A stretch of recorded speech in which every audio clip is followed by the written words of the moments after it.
What's up? Shalom, everybody. Um, I'm just noticing some bad behaviors of mine that I want to diary about and share with others. As we seek to together be formed to the image of Christ, to take on His love, His mind, and just seek to edify one another. So my heart is taking me to First Corinthians 13, and mind you, this version here, because I don't have my Bible on me, is the clear word. And while this, of course, is not a perfect translation, I'm pretty sure that it will get the message across that is needed. You know what First Corinthians 13 is? It's the love chapter, and it describes what godly love is like. And even as um, you have this relationship with God, you know how He treats you. Even as He rebukes and chastens you, His love is like no other. And His love is basically what this chapter is describing, and even more. Love defined. It says in chapter 13, verse 1. If I had the gift of speaking any language, including the language of angels, but I don't have love, I will be like a noisy gong or clanging cymbals. If I had the gift of predicting the future and could understand all science and fathom all knowledge, or if I had so much faith that I could move mountains but didn't have love, it would be worthless. If I gave everything I had to the church, or used all my money to feed the poor, or if I became a martyr by being burned to death for Christ, but didn't have love, all such acts would count for nothing. Love is patient and kind. It doesn't envy or boast, nor is it puffed up with its own importance. Love is never rude, nor does it behave disorderly. It's not interested in itself. It does not become angry or keep a record of wrongs. Love doesn't enjoy evil, but is always happy with the truth. Love bears all things, believes all things, hopes for all things, and endures all things. Love will not fail. One day prophecies will end. The gift of languages will cease, and our imperfect knowledge will vanish. We know so little, and prophecies give us only a glimpse of the future. But when the end comes, when that which is imperfect shall pass away, when I was a child, I'm sorry, but when the end comes, then that which is imperfect shall pass away. When I was a child, I spoke as a child because I understood and thought as a child. But when I grew up, I put my childish ways of thinking behind me. Now we see things obscurely as a dark mirror, but then we will see things as they really are. Now, know God through His Word. I'm sorry.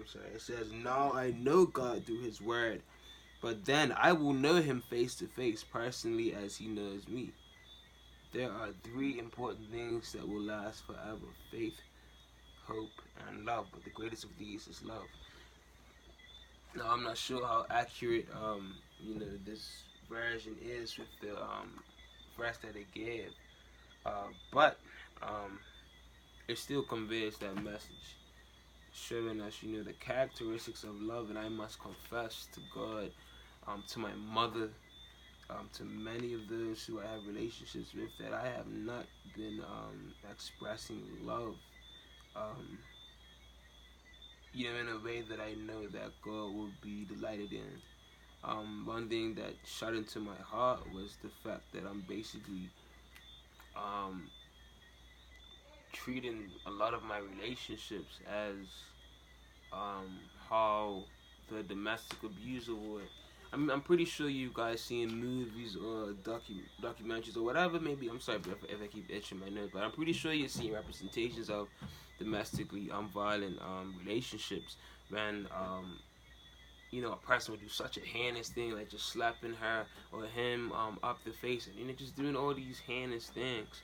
And then after what happens, the person shows that soft side or whatever, and they try to woo or swoon over the person. They try to basically get on the good side once again. And I realized that even though I'm not hitting nobody, even though I'm not doing a lot of things that are extreme in those cases.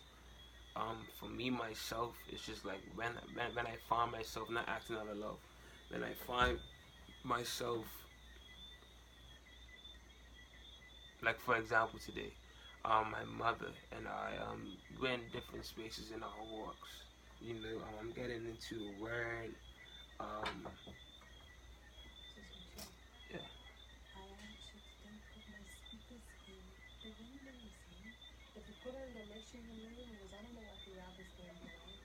I just put it in there, just knock us in the good and get a shower.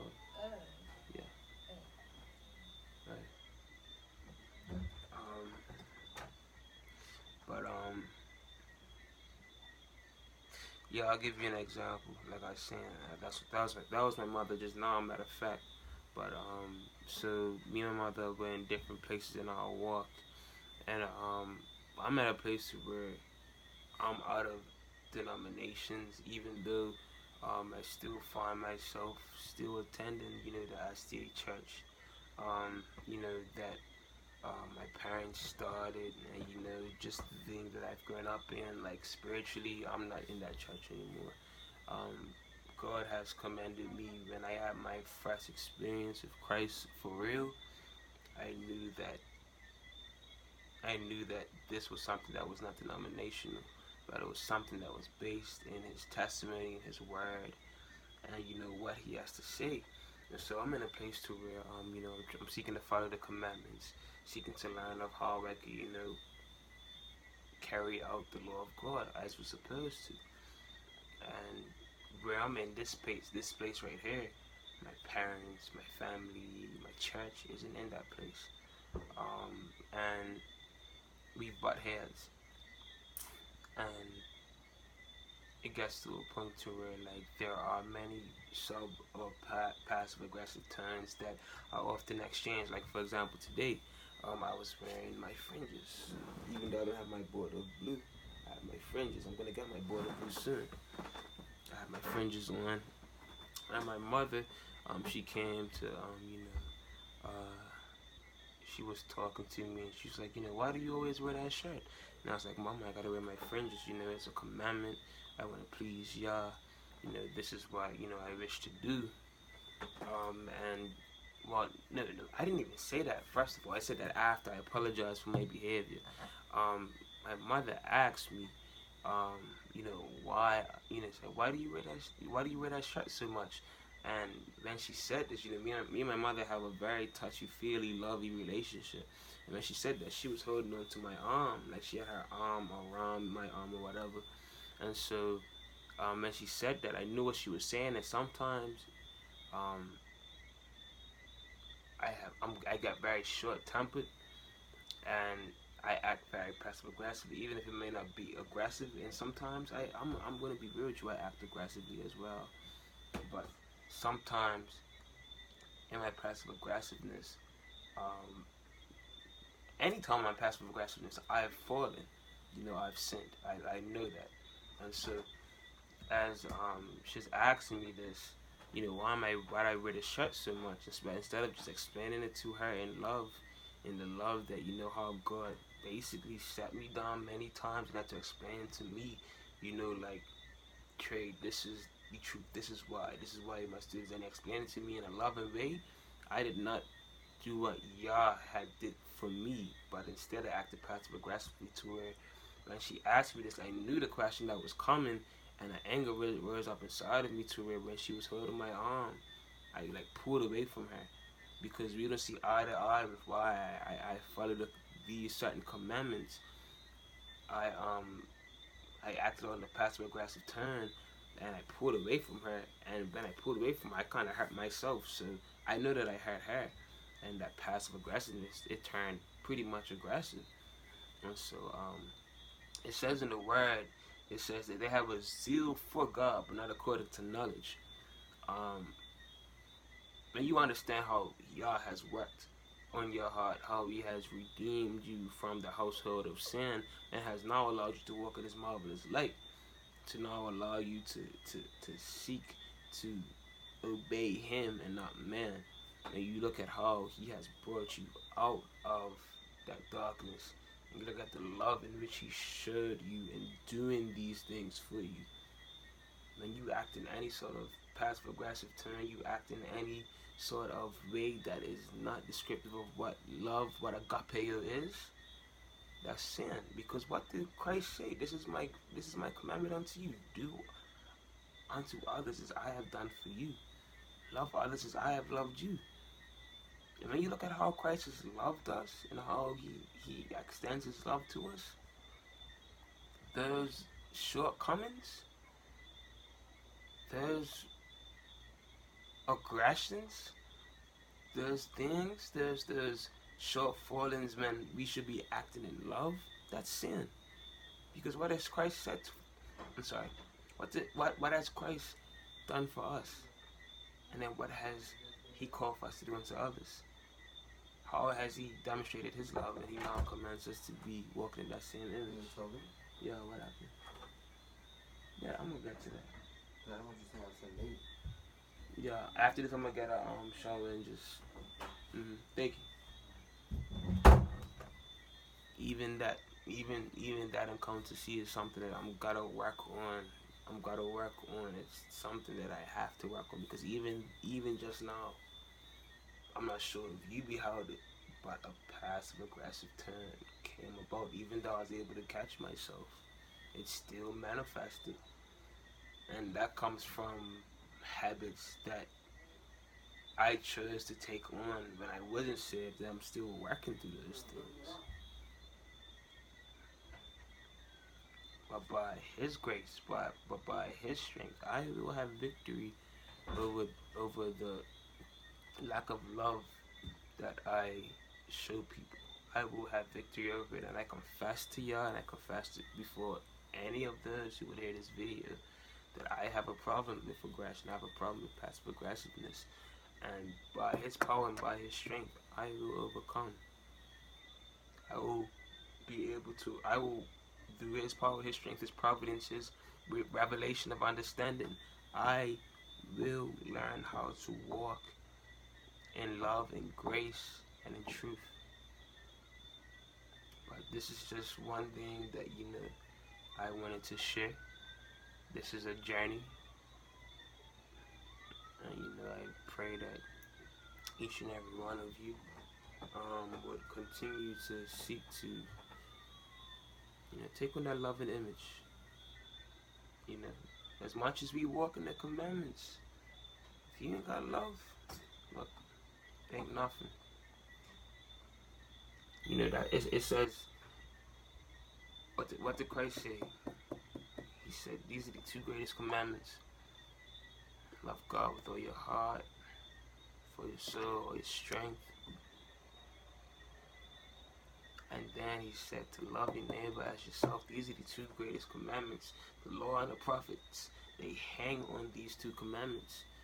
If you aren't doing those two, if that isn't your base, your foundation, the cornerstone of your understanding, because as Christ is our cornerstone, and as He is the true and faithful witness, as He is the true prophet, as it says, the peoples will wait upon His law, and He set that law in place, then the law was magnified, and now we understand the true spirit of the Lord.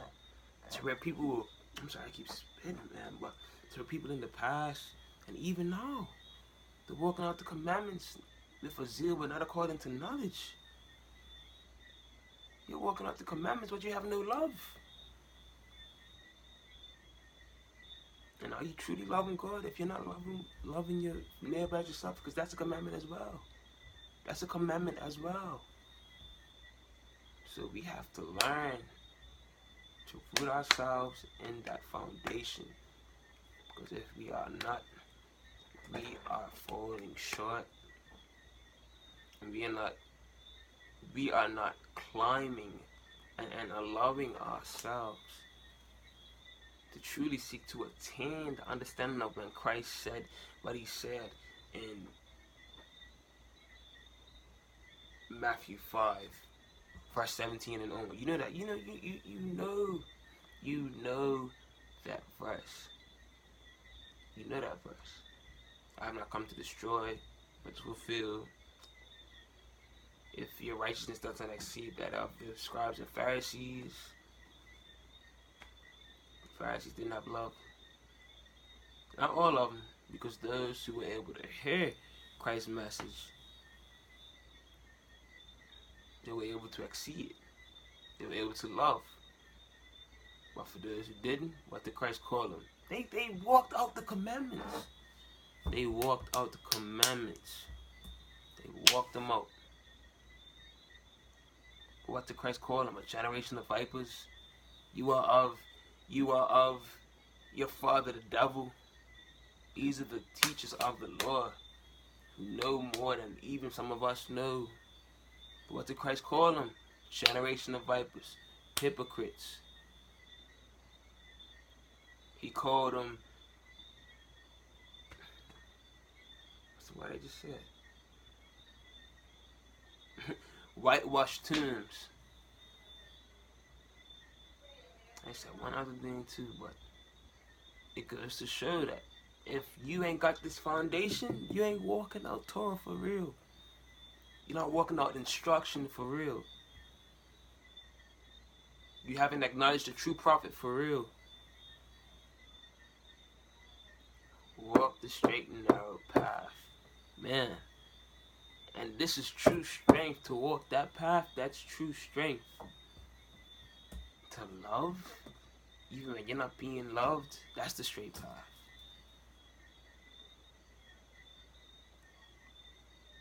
To always love in every situation, to choose to allow your self-interest to fall away, to belittle yourself in order to love. You know, I feel because I acknowledge myself as Israel, but I really feel like a lot of Israelites ain't gonna make it because you got rotten hearts. God himself said, I take no pleasure in the condemnation, in the death, in the destruction of the sinners. I take no pleasure, but you guys take pleasure in it. You guys take pleasure in it. You take pleasure in vexing the strangers when God said he loves the strangers. You find and understand the Spirit of God through his law. But most of you have zeal not according to knowledge. You think your doctrine is so solid, but it's not. It's not. It's not. It's not. You serve yourself as a stumbling block. You set a stumbling block before yourself. I don't know, man. It's just, I wonder how crazy that day of judgment is going to be. And I say this sometimes, like, if I don't make it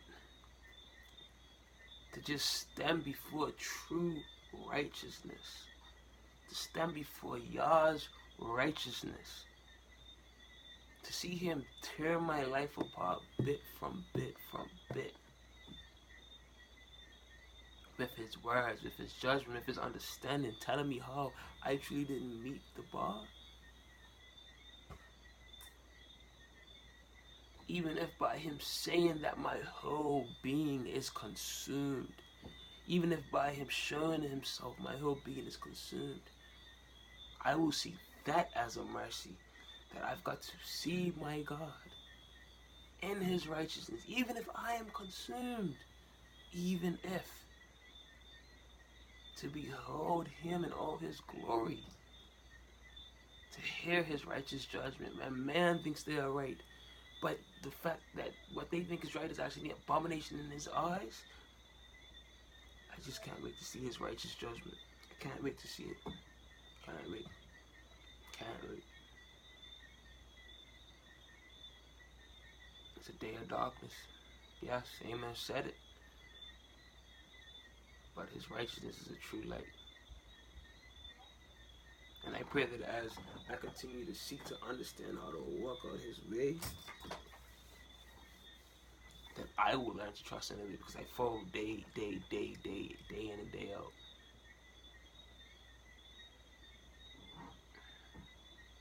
But yeah, I pray that you will keep me. Show me and help me to walk. This is what I gotta say to you all. Mishpaha, family, you have a peaceful night. May the shalom of Yah be with you. I pray that he talks to you, that he speaks to you, that his spirit communes with you, and that he continues to lead you into all righteousness. We are all to learn of God. We are to learn of man. At the rudiments of man, we are to learn of Yah. Since we will learn of God, he will teach us, and the anointing, the spirit that he has given us, it is so that no man has to teach us, but his spirit, his truth, his spirit of truth will lead us into all truth. Keep trusting him, keep walking with him. Thank you for hearing me out if you have. Peace be unto you. Shalom.